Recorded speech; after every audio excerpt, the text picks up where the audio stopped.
A mail-order bride fled a brutal marriage, only to find true love with a Lakota chief. She was still very young when she answered the letter that would change her life. At the time, she believed she was making a brave and practical choice. Life where she came from was hard. Opportunities for women were limited, and her family struggled every season just to survive. When the offer of a mail-order marriage arrived, it felt like a door opening. The man who wrote to her sounded steady and responsible. His letters spoke of work, land, and a future that promised safety. He said he wanted a wife, a home, and peace. To her, it sounded like hope. Before the wedding, she imagined a simple life. She believed marriage meant partnership, shared meals, and quiet evenings after long days of work. She told herself that love could grow with time. Many women before her had married men they barely knew and learned to care for them. She packed her small suitcase with careful hands, folding her few dresses and tucking the letters away like proof that she was doing the right thing. She did not know she was also packing her innocence. The journey to meet her husband felt endless. The farther she traveled, the more alone she felt. The land changed, the towns became smaller, and the people around her were strangers. Still, she held on to hope. When she finally arrived, the man waiting for her looked older than she expected. His smile was thin, his eyes sharp. She noticed it, but she told herself not to judge. After all, everyone was nervous on their wedding day. The marriage happened quickly. There was little celebration, no warmth, no time to settle into the moment. Almost immediately, she felt like something was wrong. Her husband spoke more like a commander than a partner. He gave instructions instead of asking questions. He expected obedience and silence. At first, she thought this was simply how marriage worked. She reminded herself to be patient, to try harder, to be grateful she had a roof over her head. Days turned into weeks, and the feeling of unease grew heavier. The house did not feel like a home. It felt like a place where she had to be careful with every word and movement. If the food was not prepared the way he liked, his mood darkened. If she asked a question, he snapped. Slowly, she learned to watch his face, to read the signs of irritation before they turned into something worse. She stopped laughing. She stopped singing while she worked. She stopped writing letters home. Isolation wrapped around her like a thick fog. She was far from family, far from friends, and far from any familiar comfort. Her husband did not like her speaking to neighbors. He said it made her careless. He controlled when she left the house and where she went. Over time, she felt herself shrinking, becoming quieter, smaller, as if taking up less space might keep her safe. Nights were the hardest. She lay awake listening to the sounds of the house, wondering how her life had gone so wrong so quickly. She often blamed herself. She told herself she must be failing as a wife. Maybe she was not patient enough. Maybe she was not strong enough. Maybe this was simply her fate. The letters that once promised a future now felt like a cruel trick. She stopped thinking about happiness and focused only on getting through each day without making a mistake. Survival became her goal. There were moments when she thought about leaving, but fear always stopped her. She had no money of her own. She did not know the land or the people. She had been taught that a woman's duty was to endure. Her husband reminded her of this often. His words were sharp, meant to cut down her confidence. He told her she was lucky he took her in, that no one else would want her. Over time, those words began to feel true. The seasons changed, but her life did not improve. Each morning, she woke with a heavy feeling in her chest. Her body went through the motions of work while her mind drifted somewhere far away. She remembered her childhood, the sound of laughter, the warmth of people who once cared for her. Those memories felt like they belonged to someone else now. One evening, as she stared out the window at the open land stretching into the distance, something shifted inside her. She realized she could not continue like this forever. The thought did not arrive loudly or suddenly. It came quietly, like a whisper she could no longer ignore. She understood that staying meant losing herself completely. She did not know how or when, but she knew she needed to find a way out. From that moment on, a small spark of determination began to grow. She started to pay attention to details she had once ignored. She noticed when her husband left the house and how long he was gone. She memorized paths and landmarks visible from the edge of the property. She hid tiny bits of food and supplies, telling herself it was just in case. Even these small acts of preparation made her feel slightly stronger. Still, fear remained her constant companion. Every day, she balanced her secret hope with the need to appear obedient. She smiled when expected. She kept her head down. Inside, though, she was changing. She no longer saw herself only as a victim. She began to remember that she had once been brave enough to cross great distances alone. That strength had not disappeared. It had only been buried. At night, she whispered promises to herself. She promised that one day she would wake up without fear. She promised she would feel sunlight without dread. She promised she would choose her own path, even if she had to walk it alone. These promises became her comfort, a quiet rebellion no one else could see. She did not yet know where she would go or who might help her. She only knew that freedom, however uncertain, was better than the life she was living. The land outside the window no longer looked empty. It looked like possibility, and for the first time since her marriage began, she allowed herself to believe that She understood that escaping would be dangerous, but staying was slowly breaking her spirit. She waited for the right moment, knowing she would likely only get one chance. Every movement had to be careful. Every thought had to stay hidden behind a calm face. She chose a night when the sky was dark and the wind was strong. Her husband had been in a harsh mood all day and left the house late in the evening. She did not know how long he would be gone, but she felt the time had come. Her hands trembled as she gathered the few things she had prepared over weeks: a small bundle of food, a piece of cloth for warmth, and a little water. She left everything else behind. Possessions no longer mattered. Only her life did. Before stepping outside, she paused at the doorway. The house behind her held nothing but fear and silence. She did not look back again. Once her feet touched the ground, she walked quickly, then faster, until the building disappeared into the darkness. The night air was cold, but it felt cleaner than the air she had been breathing for so long. She followed the direction she had memorized, keeping away from the main paths. Every sound made her heart race. The rustle of grass, the call of distant animals, the wind through the trees all felt too loud. She imagined her husband discovering her absence and coming after her.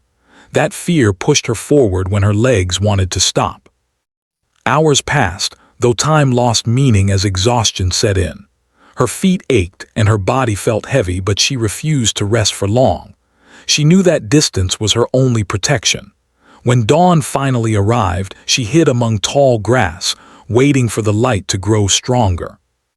The sun rose slowly, painting the land in soft colors she had almost forgotten were beautiful. Hunger and thirst became constant companions. She rationed her small supplies, taking tiny bites and sips. She followed the land, trusting instinct more than knowledge. She crossed open plains and shallow streams, sometimes walking until her legs shook, sometimes resting briefly when her strength failed. Each step was an act of courage. As the days passed, her body weakened, but her mind grew clearer. For the first time in a long while, she was making her own choices. Even pain felt different when it came from freedom rather than fear. At night, she slept lightly, waking often, always alert. She dreamed of safety, of a place where she could finally rest without fear. One afternoon, her strength gave out. The sun was high and the heat pressed down on her like a weight. Her vision blurred and the ground seemed to move beneath her feet. She stumbled and fell near the edge of unfamiliar land. She tried to stand again but could not. Her body refused to obey. She lay there unsure if she would wake again. Her thoughts drifted between memory and hope. She wondered if anyone would find her or if her journey would end there. Still, she did not regret leaving. Even in that moment, she knew she had chosen the only path that gave her a chance. When she opened her eyes, the world looked different. Shadows moved gently, and unfamiliar voices spoke in calm tones. She did not understand the words, but she felt no threat in them. Strong but careful hands helped her sit up. Someone offered her water, holding it patiently until she could drink. She realized she had been found by people she had never met before. They did not question her or demand explanations. Their faces showed concern, not suspicion. They spoke softly, as if not to frighten her. She sensed that she had crossed into Lakota land, though she did not fully understand what that meant yet. They helped her onto a horse and covered her with a blanket. The movement made her dizzy, but she felt safe enough to close her eyes. As they traveled, she felt the steady rhythm beneath her, carrying her forward. For the first time since she ran, she allowed herself to rest. When she woke again, she was in a simple shelter, warm and quiet. Someone sat nearby, watching over her. Food was placed within reach, and she was encouraged to eat slowly. No one hurried her. No one raised their voice. The calm around her felt unfamiliar but comforting. Over the next days, she regained a little strength. Though communication was limited, kindness did not need words. She was treated with respect and patience. No one made her feel like a burden. No one tried to control her. She began to relax, though part of her still expected the safety to vanish at any moment. As she lay resting, she thought about the path that had brought her there. Fear had guided her steps, but courage had carried her forward. She did not know what her future would look like or whether she would be allowed to stay. Still, she sensed that something important had changed. She had survived. She had crossed a boundary not just of land but of life. One evening, she noticed a man standing at a distance, observing quietly. He did not stare or approach too closely. There was a calm authority about him, a presence that felt steady rather than heavy. Others seemed to show him respect. She later learned he was the chief of the people who had helped her. He did not speak to her that night. Instead, he simply nodded in acknowledgement before leaving. That small gesture made her feel seen without being judged. She realized then that she was no longer being treated as property or a problem, but as a person. As night fell, she stared up at the sky, clearer than she had ever seen it. Stars filled the darkness, bright and countless. Wrapped in warmth, surrounded by quiet respect, she felt something unfamiliar rise inside her. It was not joy yet, but it was close. It was the first sense of safety she had felt in a very long time. She did not know that this land would become the beginning of a new life. She only knew that she had escaped the past and reached a place where healing might finally begin. The days that followed were slow and gentle, unlike anything she had known before. Her body was still weak, but each morning she felt a little stronger. The people around her did not rush her recovery. They seemed to understand that healing was not only about the body, but also about the mind. They allowed her space, yet never let her feel alone. She noticed how different life felt here. There was a rhythm to the days that brought calm instead of fear. People worked together, shared meals, and spoke with care. No one raised their voice at her. No one gave orders. Even when they did not share a language fully, respect flowed easily through small actions. A warm bowl placed in her hands. A blanket adjusted gently over her shoulders. A quiet smile meant to reassure, not demand. At first, she kept her guard up. Years of living in fear had taught her to expect kindness to disappear without warning. She watched closely, waiting for the moment when rules would change or patience would end. But the moment never came. Day after day, she was treated the same, with dignity and calm. The chief visited her again after she was able to sit outside. He approached slowly, giving her time to notice him. His presence was strong, but it did not feel threatening. He sat at a respectful distance and spoke softly. Though she did not understand every word, his tone was steady and kind. When he finished speaking, he waited, as if her response mattered. She nodded, unsure of what to say. That was enough. He accepted her silence without pushing. Before leaving, he made a simple gesture that told her she was welcome to stay as long as she needed. That moment settled something deep inside her. For the first time, she felt that her choice mattered. As days passed, she began to walk around the camp. Children laughed nearby, their joy easy and free. Women worked together, sharing tasks and stories. Elders sat quietly, watching the world with calm eyes. She felt like an outsider, but not an unwanted one. People greeted her kindly, never staring too long or asking questions she was not ready to answer. Slowly, she began to help where she could. She carried water, sorted food, and offered small assistance. No one expected more than she could give. Each task she completed brought back a piece of confidence she had lost. She was not being watched or judged. She was simply contributing, and that felt good. One afternoon, she sat near a fire while an older woman worked beside her. The woman spoke gently, using simple words and gestures. Though their languages were different, understanding grew between them. The woman showed her how to prepare food in a way that respected the land. There was no rush, only patience. As they worked, the older woman smiled often, as if pleased to have her company. That evening, she realized something important. She was learning without being controlled. She was helping without being ordered. These small differences carried great meaning. They showed her a way of life she had never known, one built on balance instead of fear. The chief observed her progress quietly. He did not interfere or take credit for her healing. When they crossed paths, he greeted her with respect, never lingering too long. Sometimes they shared short conversations, exchanging simple words and gestures. In those moments, she sensed his deep understanding of people and silence alike. One day, she gathered enough courage to share part of her story. She did not explain everything. She did not need to. She spoke of traveling far, of hoping for a better life, and of realizing she had made a terrible mistake. She spoke of fear and loneliness, but she did not describe details. The chief listened without interruption. His face showed no shock, no anger, only understanding. When she finished, he did not offer advice or solutions. Instead, he spoke quietly about strength and survival. He told her that the land sees all pain, and that those who endure carry wisdom within them. His words did not excuse what she had suffered, but they honored her resilience. That meant more to her than comfort ever had. As time passed, she began to feel something unfamiliar growing inside her. It was not fear. It was not sadness. It was trust. Trust in the people around her. Trust in herself. Trust that her life did not have to be defined by her past.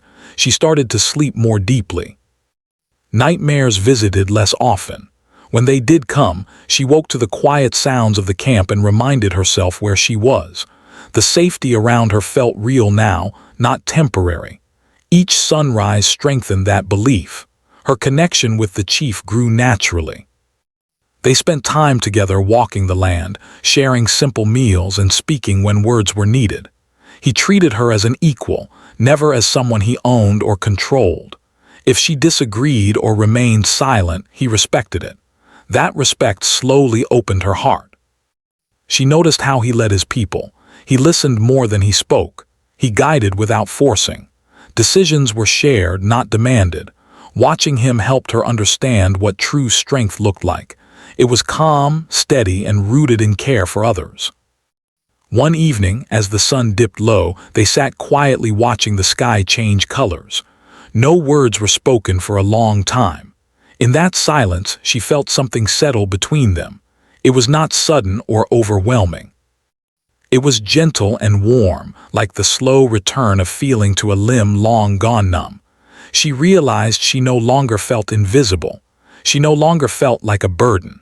She felt seen, not for what she had endured, but for who she was becoming.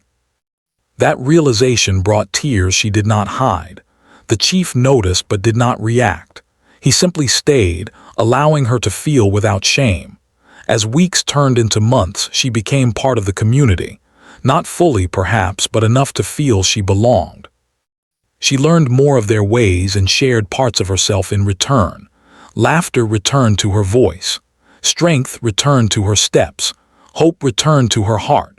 She understood now that healing was not about forgetting the past. It was about building a life where the past no longer controlled her. In this place, among these people, she had been given something rare. She had been given time, respect, and choice. She did not yet call it love. It felt too fragile, too new. But she knew that whatever was growing between her and the chief was built on something solid. Not fear, not control, but trust, understanding, and freedom. And for the first time since answering that letter long ago, she believed that her future could be shaped by her own hands. Life continued to unfold gently around her, like a steady river that did not rush or pull her under. By now, she moved through the days with more confidence. Her steps were firmer. Her shoulders no longer carried the same weight.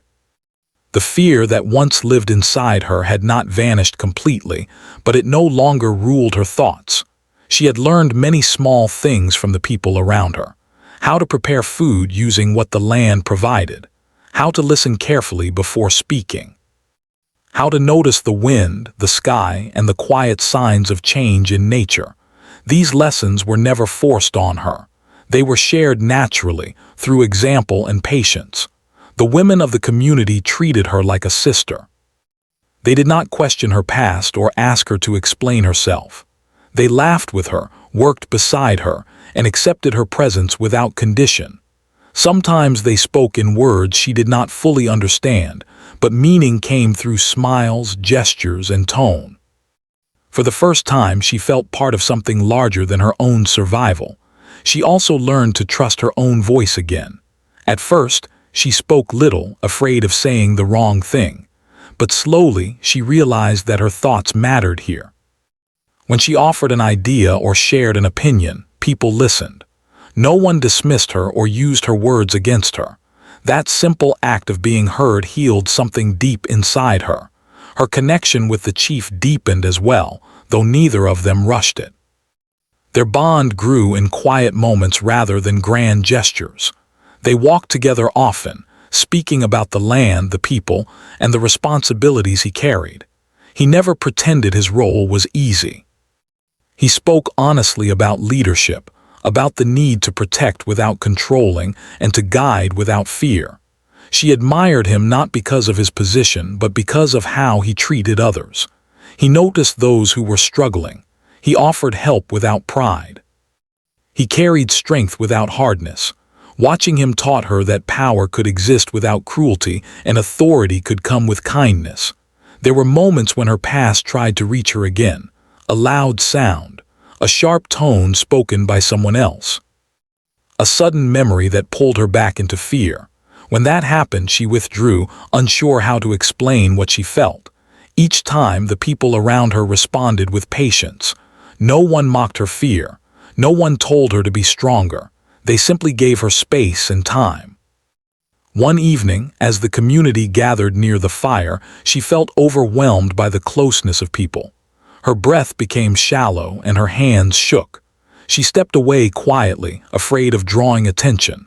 After a short while, the chief noticed her absence. He did not follow immediately. He waited, giving her time. When he did approach, he did not ask questions. He sat nearby, leaving enough space so she did not feel trapped. After a while, he spoke softly, reminding her that she was safe and that she did not have to explain anything. His calm presence helped her breathing slow. The moment passed without pressure, and she felt grateful beyond words. That night, she realized something important. Healing did not mean never feeling fear again. It meant learning how to face fear without being destroyed by it. Here, she was learning that slowly, with support instead of silence. As the seasons shifted, the land changed color and mood. She felt herself changing with it. Her laughter came more easily now. Her sleep was deeper. Her thoughts about the future no longer ended in uncertainty. She began to imagine a life that was not just free from harm, but filled with purpose. She started helping with children, teaching them simple skills she knew. They responded to her warmth quickly, trusting her without hesitation. Their laughter reminded her of the parts of herself she had thought were lost forever. In caring for them, she found another layer of healing. Her bond with the chief remained respectful and steady. They spoke openly about boundaries and choices. He never assumed her feelings or expected her to follow his wishes. When she needed distance, he gave it. When she sought his company, he welcomed it. That balance built trust stronger than any promise. One afternoon, she shared more of her past than she ever had before. Not details, but emotions. She spoke of feeling small, of losing her sense of self, of believing she had no worth beyond obedience. Speaking these truths aloud was difficult but freeing. The chief listened quietly, his attention fully on her. He did not interrupt or rush her. When she finished, he thanked her for trusting him. He told her that strength often hides in survival and that choosing to live was an act of courage. His words did not erase her pain, but they gave it meaning. They helped her see herself not as broken, but as someone who had endured and grown. With time, affection between them became clear. It was gentle and careful, never demanding. A shared smile, a longer conversation, a sense of comfort in each other's presence. They both understood that love built on fear could not last. What they were creating was different. It was rooted in choice, respect, and patience. She was aware that her past could still return. The world outside the community had not changed, even if she had. There were moments when she worried about being found, about being forced back into a life she had escaped. When those fears surfaced, the community reassured her. She was not alone anymore. She did not have to face the future by herself. As winter approached, preparations were made together. She worked alongside others, contributing fully.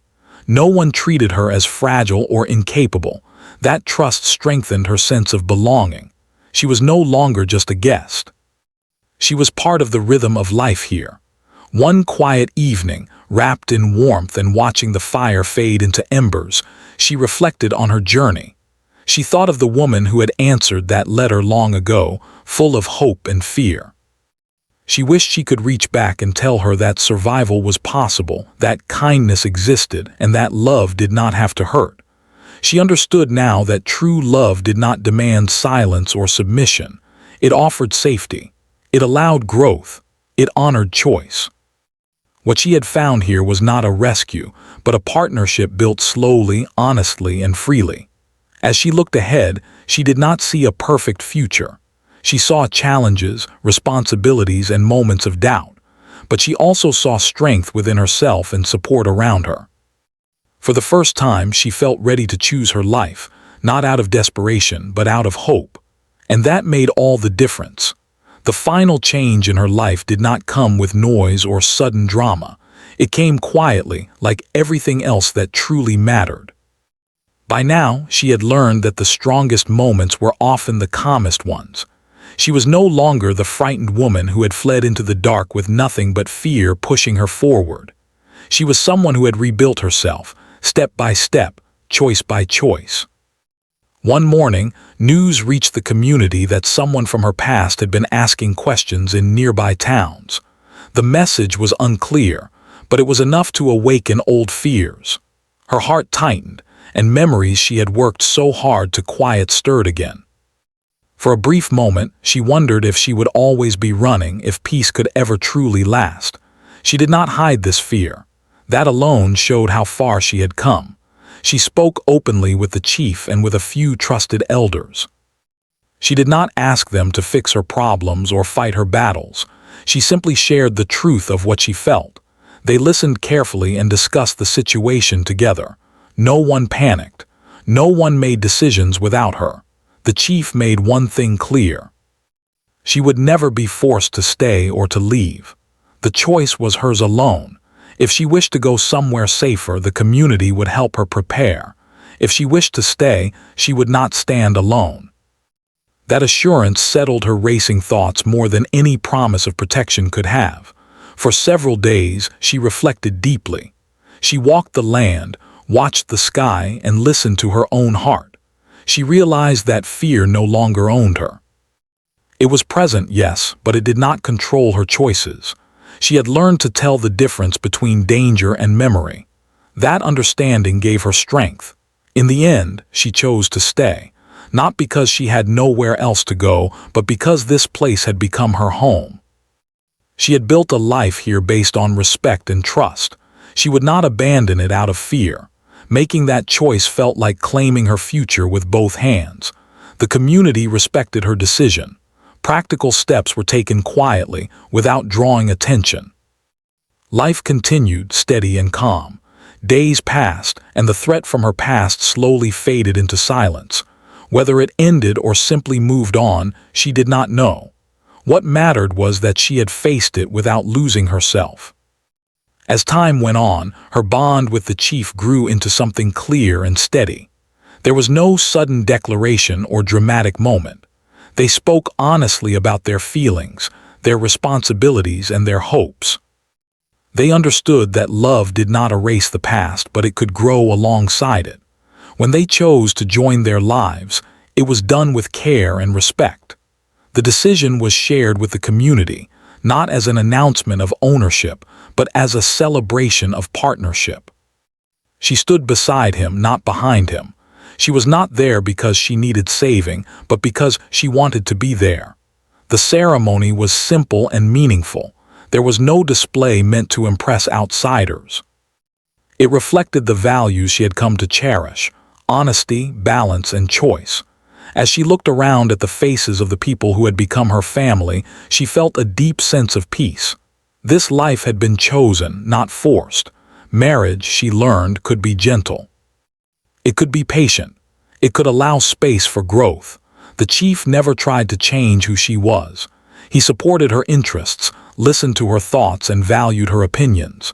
In return, she supported him, not out of duty, but out of care and respect. Together, they faced challenges. Leadership was not easy, and neither was healing.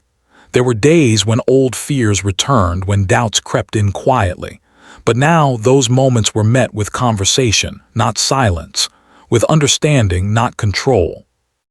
They grew stronger not because life was perfect, but because they faced it together. She took on responsibilities within the community, helping others who arrived carrying fear and loss.